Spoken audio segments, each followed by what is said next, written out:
Mysteries await just a page away.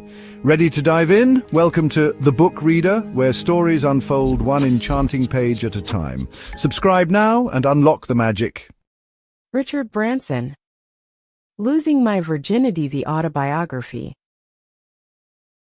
Chapter 120. Who the hell does Richard Branson think he is? October 1990. I was woken up by a heavy kick in my back. I had been thumped and prodded all night.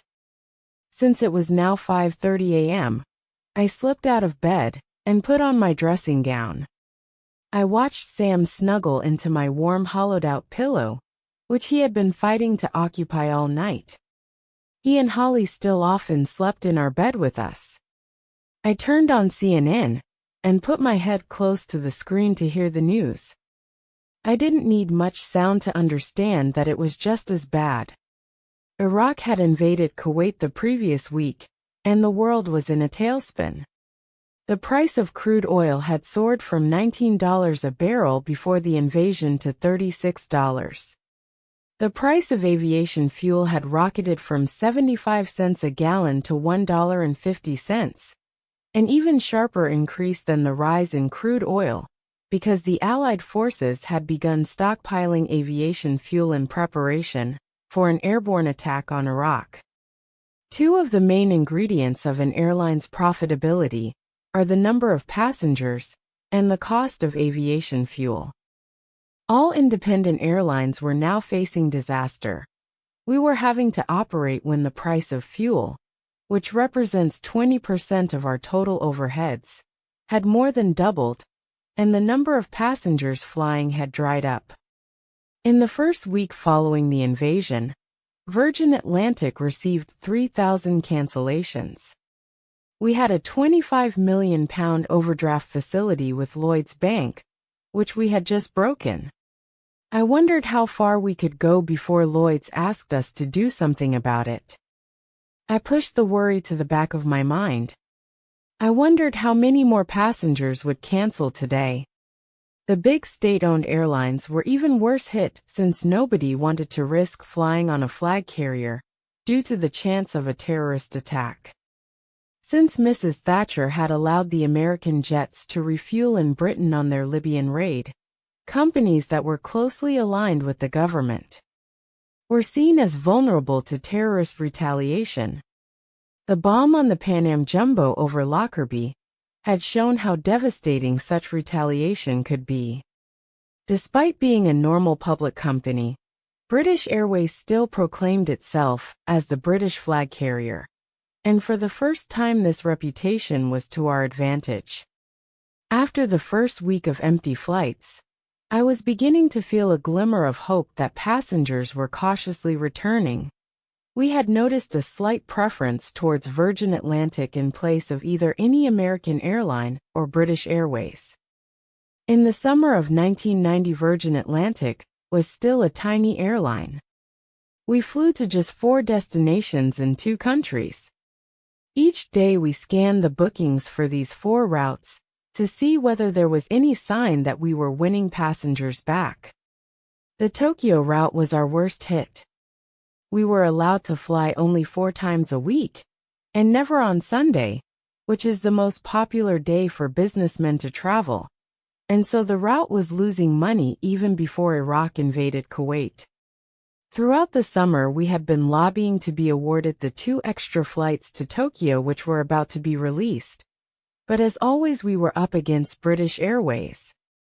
Our flights to Newark and Los Angeles had lost passengers from the first week after the invasion, but now we detected a swing towards Virgin in preference to the American carriers.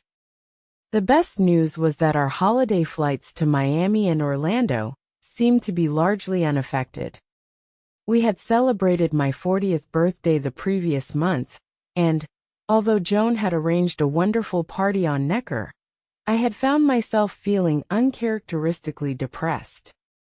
I felt that Simon had lost interest in Virgin music, and I sympathized with him.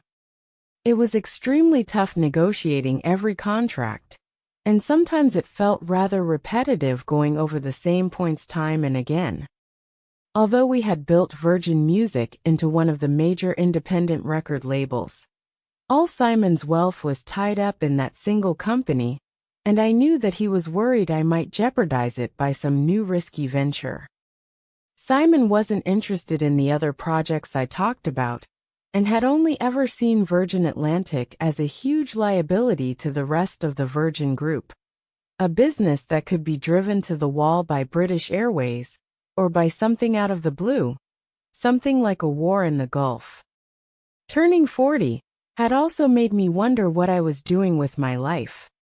After the great leap into setting up Virgin Atlantic, I now found that it was difficult to develop the airline as quickly as I wanted. Although we had had a wonderful year and had been voted best business class airline, Virgin Atlantic was confined to operating from Gatwick Airport. Due to a single short runway and the lack of connecting flights, Gatwick was less profitable, both for cargo and passengers, than Heathrow. We were struggling to make money. On top of this, we had fallen into a maintenance dispute with British Airways, which continued to be a large bone of contention.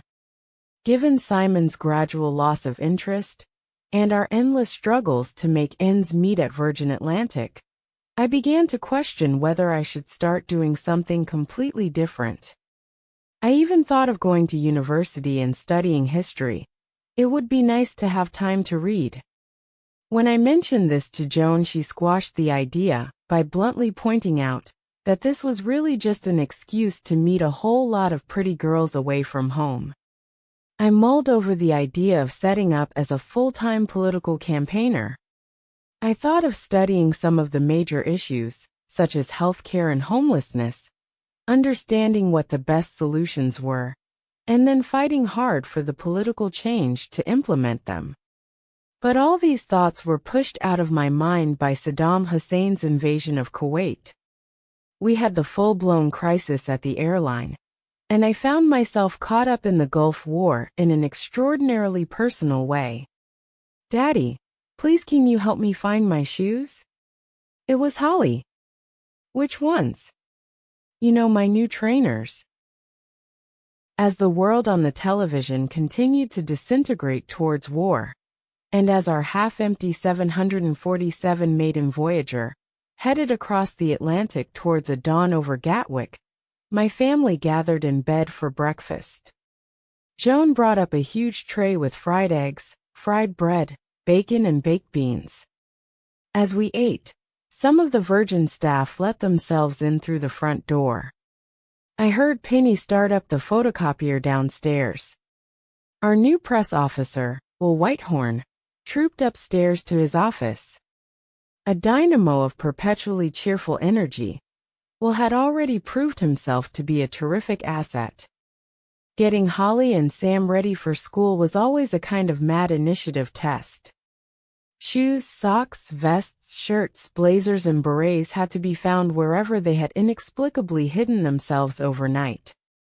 They could be conjured up only by the most inspired lateral thinking. Here they are. Joan had somehow thought to look for Holly's shoes inside the large doll's house, which hadn't been used by anyone for as long as I could remember. What were they doing there? I asked. No idea, Holly said, and put them in her school rucksack without further explanation. Sam, we're going in 2 minutes, Joan threatened. Sam had started to reassemble the Scalextric. As they finally managed to pick up all their bits and pieces and head for the door, the phone rang. It was Queen Noor of Jordan. My friendship with Queen Noor was one of the unlikely consequences of my balloon trip with her across the Atlantic. Queen Noor was the Grace Kelly of Jordan. She was American and had once worked as an air stewardess. Tall, blonde, and wholly glamorous, she now lived in a walled and heavily guarded palace in Amman. Queen Noor had heard about our balloon flight and telephoned me to ask whether I would teach her and her family how to fly a balloon. I had gone out to Jordan with Tom Barrow and spent a week at King Hussein's palace teaching the royal family how to fly a hot air balloon. We flew over Amman, hovering over the rooftops and looking down on the ancient city with its minarets, whitewashed walls and faded orange-tiled rooftops. Nobody in Amman had ever seen a hot air balloon before, and they stared up in amazement as we loomed overhead. When they realized that their king and queen were standing in the wicker basket, they cheered and ran beneath the balloon, waving up at us. When we fired the gas burner, all the dogs in the city started barking. With the barking, the cheering and the calls of the muezzins, the city gave into total pandemonium. King Hussein, Queen Noor and the royal princes waved down as the balloon flew within 3 feet of the rooftops. I think that the only people who didn't enjoy the trip were King Hussein's bodyguards, who had successfully shielded him from 9 assassination attempts, but who could do nothing to protect him as he floated around in a wicker basket. When Saddam Hussein invaded Kuwait, King Hussein of Jordan was one of the few world leaders who refused to condemn him out of hand. King Hussein pointed out that Kuwait had promised Iraq a number of oil wells as part of its contribution towards the long war against Iran. Yet Kuwait had continually reneged on that promise, and it had also cheated on its OPEC quotas. Among all the chaos which followed the invasion, a huge number of foreign workers fled from Iraq into Jordan. There were around 150,000 refugees congregating in a makeshift camp with no water and no blankets. It was extremely hot during the day when they had no shade, and freezing cold at night when they had no warmth. A blanket can be rigged up as shade and wrapped up in for warmth. As soon as I heard about this problem, I had contacted King Hussein and Queen Noor offering to do whatever I could to help. Queen Noor now telephoned me to say that, although the Red Cross was in the process of setting up a water distribution system, there was still the task of trying to find up to 100,000 blankets. A few very young children have already died, Queen Noor said, but it hasn't turned into a full-scale catastrophe yet. I think that we've only got about 2 or 3 days grace before we start to lose hundreds of refugees. That day I drove down to Crawley and talked to some of the Virgin Atlantic staff about how we would set about finding and then flying 100,000 blankets to Amman. Everyone at Virgin rallied round. During the course of the day we called up the Red Cross, William Waldegrave at the Foreign Office and Linda Chalker at the Overseas Development Office, and managed to secure 30,000 blankets, with the promise of more to come from UNICEF in Copenhagen. Now that we had offered to provide the plane, the Red Cross put out an appeal on national radio, and from that evening a warehouse at Gatwick started filling up with blankets. On top of that, David Sainsbury promised me that he would supply several tons of rice. 2 days later, all the seats were removed from one of our 747s and replaced by over 40,000 blankets, several tons of rice and medical supplies. The 747 then flew to Amman. The blankets were loaded up into a line of trucks waiting at the airport, and we came back with a number of British nationals who had been stranded in Jordan and wanted to come home. When I returned to Britain, William Waldegrave told me that he had had a call from Lord King, chairman of British Airways, who had been surprised to see the Virgin Atlantic flight to Jordan featuring on News at 10. We should be doing that, Lord King had told Waldegrave. William Waldegrave had pointed out to Lord King that I had just offered to help, and Virgin Atlantic happened to have an aircraft available to make it possible. The next week British Airways flew some supplies out to Jordan and brought back some more nationals. Christian Aid told us that they were amazed.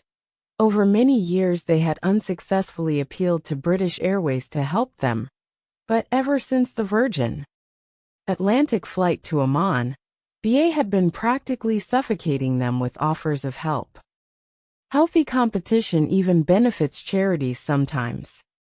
Since I heard that some of our original shipment had not reached the refugee camps, I decided to go and stay in Amman for a few days to watch the procession of the next delivery of supplies until it finally reached the camps. Once again I stayed with King Hussein and Queen Noor at the palace. I had fierce arguments with the Minister for the Interior about the need for strict accountability over these supplies, so that the people who had provided them could be confident that they reached the camps. I also had several long talks with King Hussein about the Gulf crisis. King Hussein was sure that war could be averted, but was worried that the West wanted diplomacy to fail, so that they could defend Kuwait and protect their oil supply.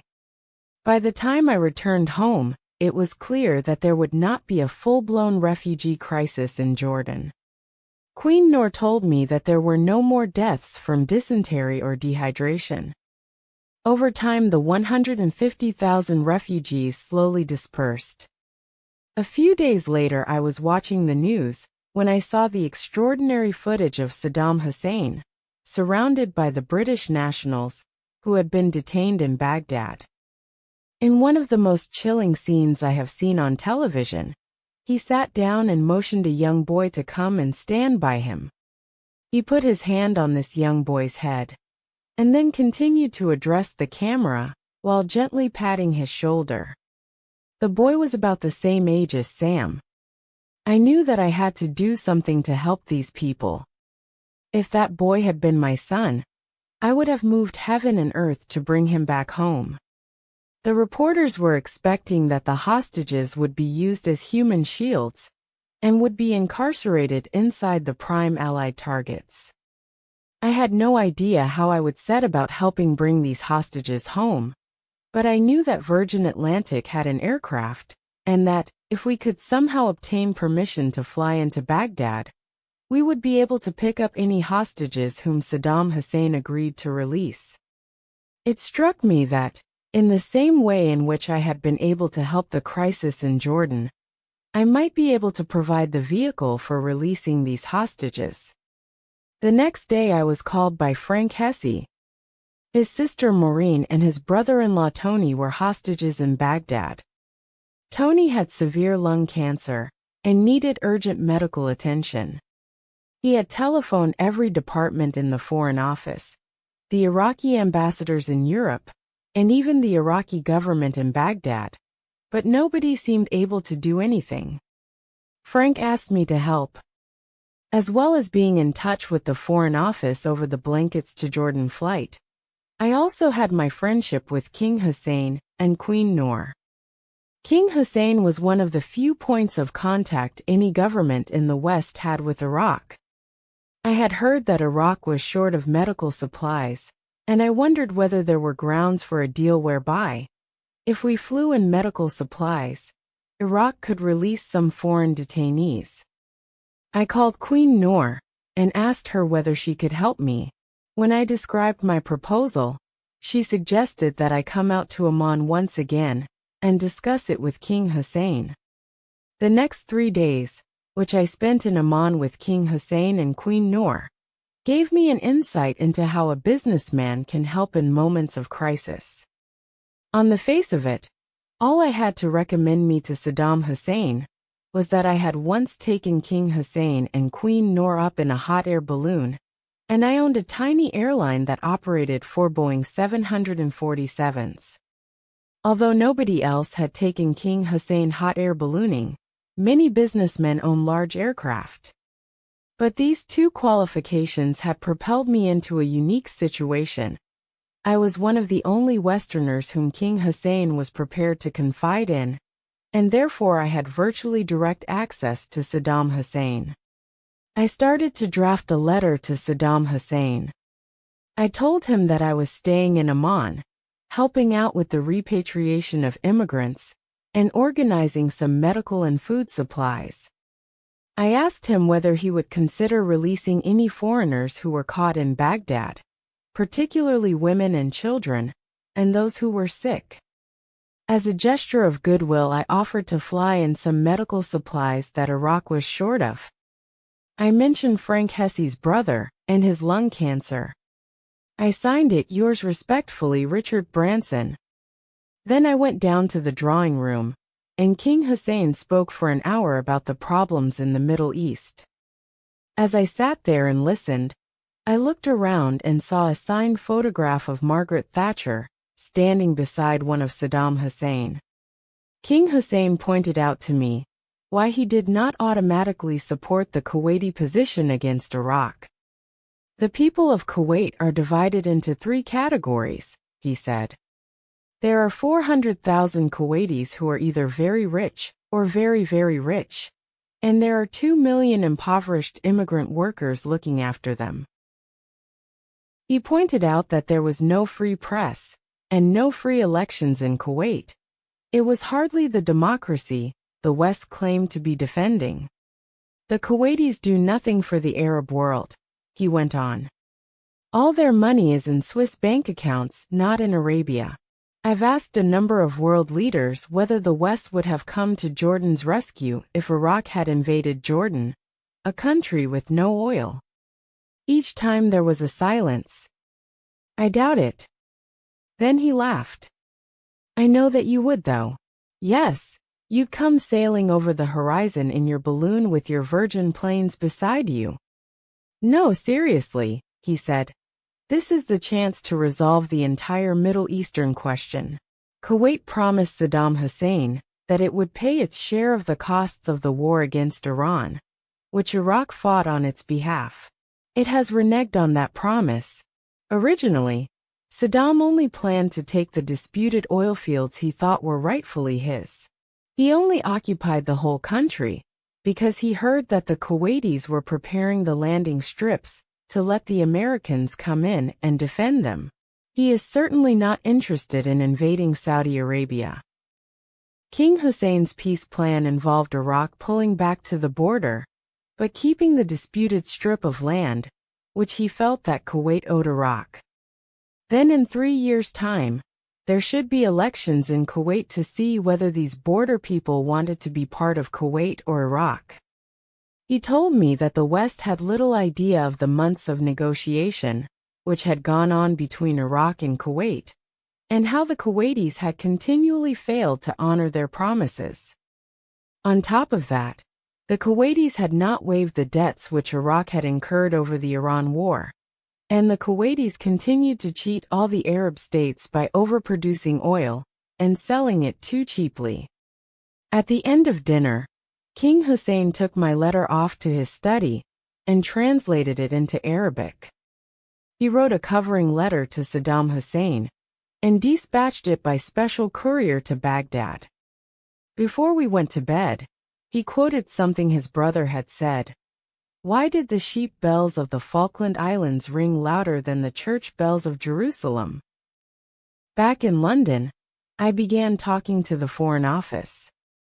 I tried to get the medical details of all those people stuck in Baghdad, so that we could prove they were ill. I then called around other foreign embassies to alert them that there might be a rescue flight going into Baghdad, and that they should try to get some of their people on it by showing proof that they were ill. 2 nights after I returned to England, we got a response from Saddam Hussein.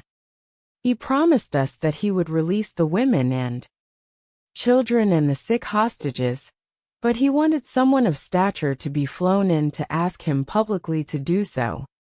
I telephoned Edward Heath, the previous Conservative British Prime Minister, and asked him whether he would do so.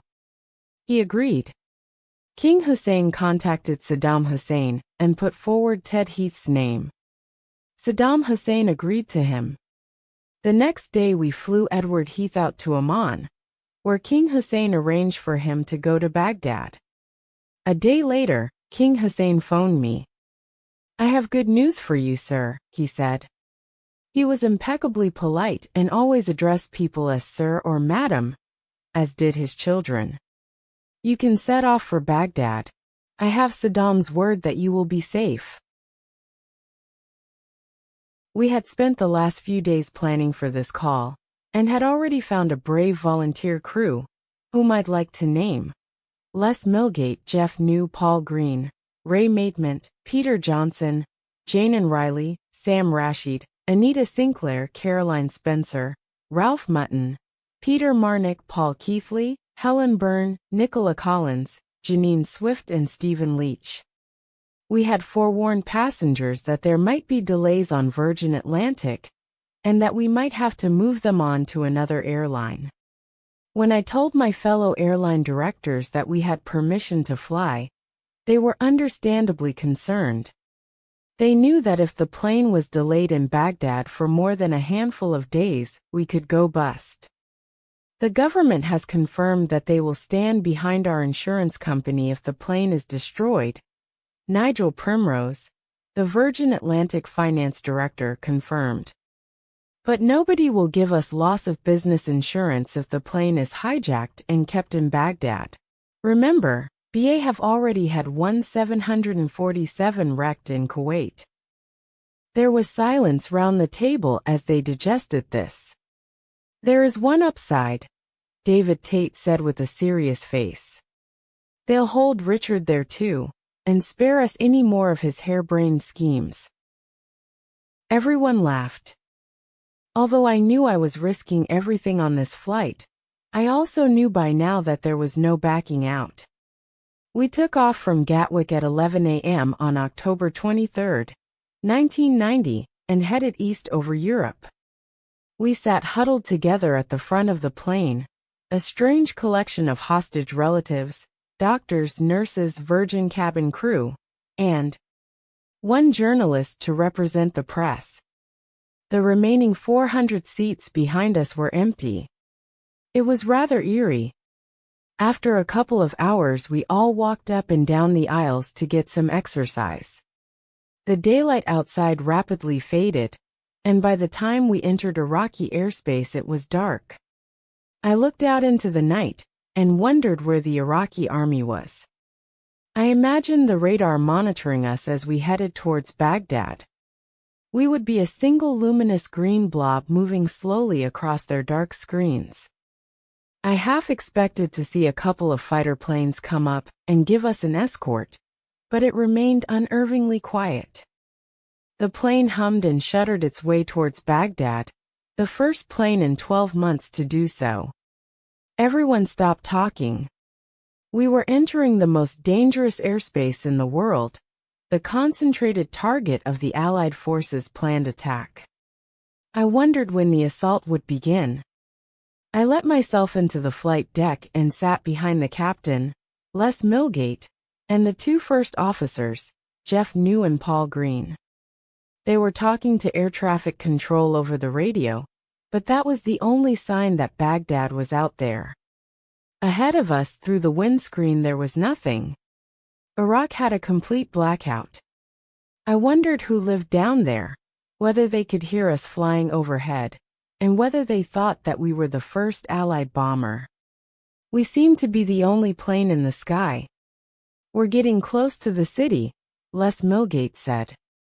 I scanned the screens in front of us, and watched the altimeters drop as we descended. Flying long haul is deceptive. For most of the time up in the air, you are above the cloud level, in that magical world of the jet stream, hardly aware that you are moving. Then, as the plane starts coming down, you suddenly realize that you are flying a massive piece of metal, at over 400 miles an hour, and it has to be brought to a standstill. We came down lower, and the plane hurtled through the darkness. Normally an airport is a blaze of orange and silver lights, and it is difficult to distinguish the runway lights among them. The runways, ramps, planes and control tower are all brilliant with fluorescent and halogen lighting. But for the first time, we were flying over a land that was so blacked out we could have been flying over the sea. Jeff New was being guided in by air traffic control at Baghdad. He opened the wing flaps and let down the undercarriage. I watched as we came lower and lower. Now we were only 600 feet up, now 500 feet. The disembodied voice of the air traffic controller started counting out our height. Suddenly, 2 lines of landing lights lit up in the darkness. Below us. We aimed straight down the middle. The plane touched down and raced along the tarmac. A few more lights appeared to guide us, and we taxied to the loading gates. I could dimly make out men with machine guns, standing alongside a flight of steps. Jane and Riley, our in-flight supervisor, signaled the door was safe to be opened, and I looked out. It was freezing cold. The steps were being maneuvered towards us.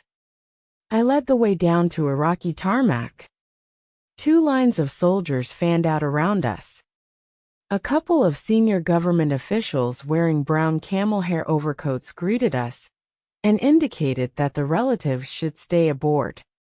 Baghdad Airport is bigger than Heathrow, but it was completely deserted.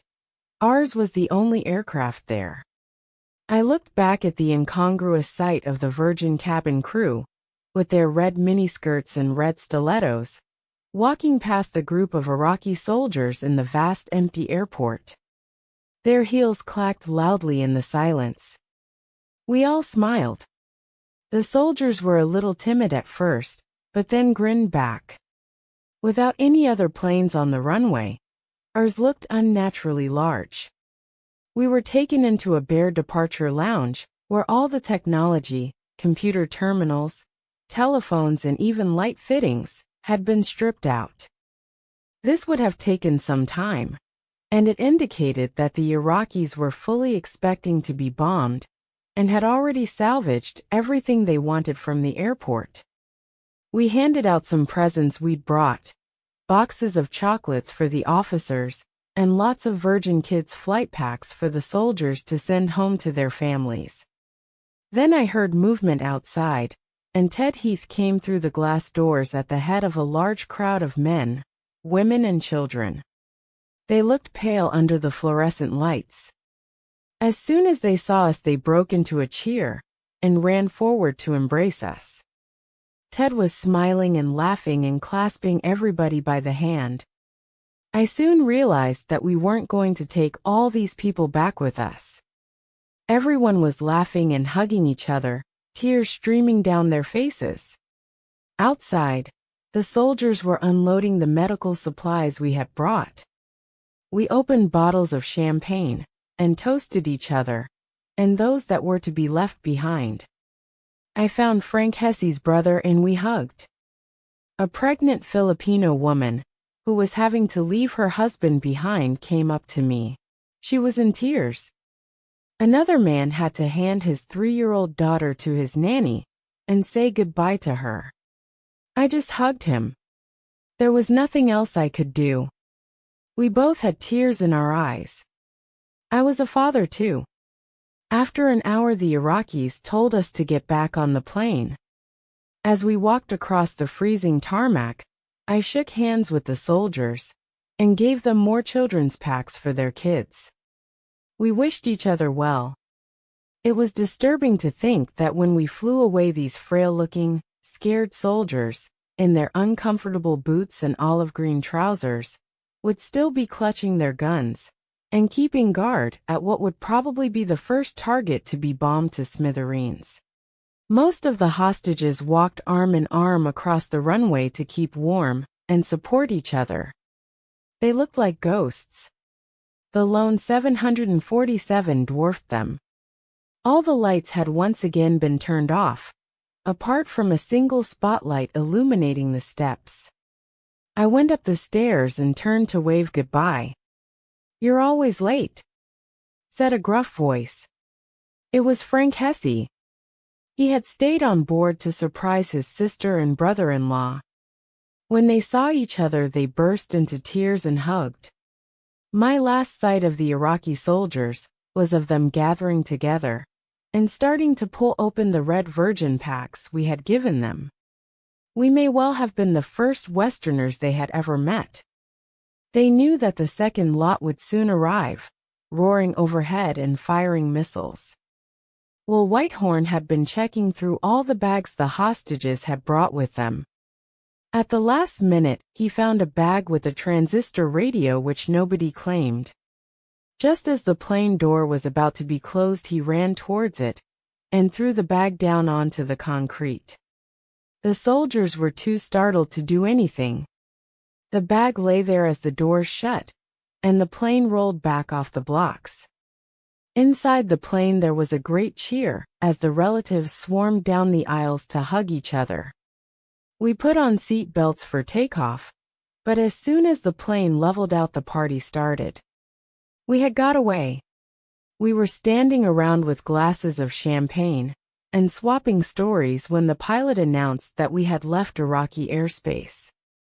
There was applause. I grabbed the microphone and pulled Ted Heath's leg by announcing, "And I've just had word that Mrs. Thatcher is absolutely delighted that Ted has managed to return safely. Her bête noire was on the way home." Frank Hesse, his sister Maureen and brother-in-law Tony held hands in a state of disbelief.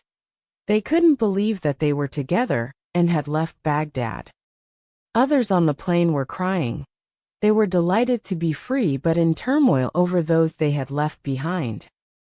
2 months later, Tony was to die of lung cancer, and Baghdad airport was reduced to rubble by the heaviest concentration of firepower ever used by a military force. I hoped that the Iraqi soldiers with their badly cut uniforms had somehow managed to escape. "Who the hell does Richard Branson think he is?" Lord King demanded of William Waldegrave in his second call to him. "Part of the bloody Foreign Office?" Lord King's indignation was echoed by some newspapers, who suggested I was doing it only for personal glory. Stung by this criticism, while staying with King Hussein, I tried to analyze my motives in my diary. I feel absolutely shattered. Been burning the candle at both ends. During an interview with ITN about the various people I saw, I choked up. Telling the story of the British father, who had to hand his 3-year-old child to a nanny at Baghdad airport to take her out of the country, and the woman from the Philippines who had that day left the country to have her second baby. I could only get halfway through telling it. What are the motives for doing things? Is there any truth in the jibes? 1 month ago I was doing an interview with Vanity Fair, and was at an all-time low. I'd seemed to have run out of a purpose in my life. I'd proved myself to myself in many areas. I'd just turned 40. I was seeking a new challenge. I was even considering selling up everything except for the airline. Getting smaller. Being able to focus on one business venture that I loved. But also to have the time to try to use my business skills to tackle issues that I felt I could help, such as in attacking the cigarette companies, cervical cancer, etc. I felt I'd get better self-satisfaction in this way, and would not be wasting the next 40 years of my life just running companies, getting bigger, a repeat of the first 40 years. Do I need recognition for this? No, I don't think so. The dilemma is that to campaign on many issues, you need to use yourself publicly to get people moving. Television is a very powerful medium. By my speaking on TV, the tons of medicine, the foodstuffs and blankets and tents reached the refugees. The £2 million from Mrs. Thatcher's government has come through. An emergency meeting has taken place between the 5 main charities. Free advertising is to start on the BBC and ITV. I believe that by moving quickly a major disaster in this case has been averted.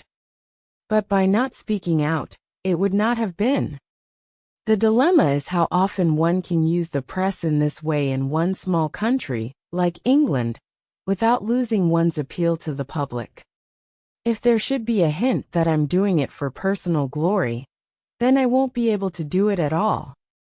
By flying into Baghdad and rescuing the hostages, Virgin had again usurped British Airways' traditional role. At the time I had no idea that the Virgin flight into Baghdad would annoy Lord King so much. I was trying to help out, I had an airplane at my disposal, and I could act quickly. Although this plane was one of just 4 planes Virgin Atlantic operated, suddenly we looked like a much larger airline. We had successfully negotiated with Saddam Hussein, we had carried in medical supplies, and we had brought back the hostages. I only found out later that Lord King's indignant reaction was the start of an entire campaign by British Airways to try to put Virgin Atlantic out of business. And that marks the end of the current chapter. Thank you for listening to The Book Reader. Stay tuned for the next episode tomorrow. Please subscribe for updates.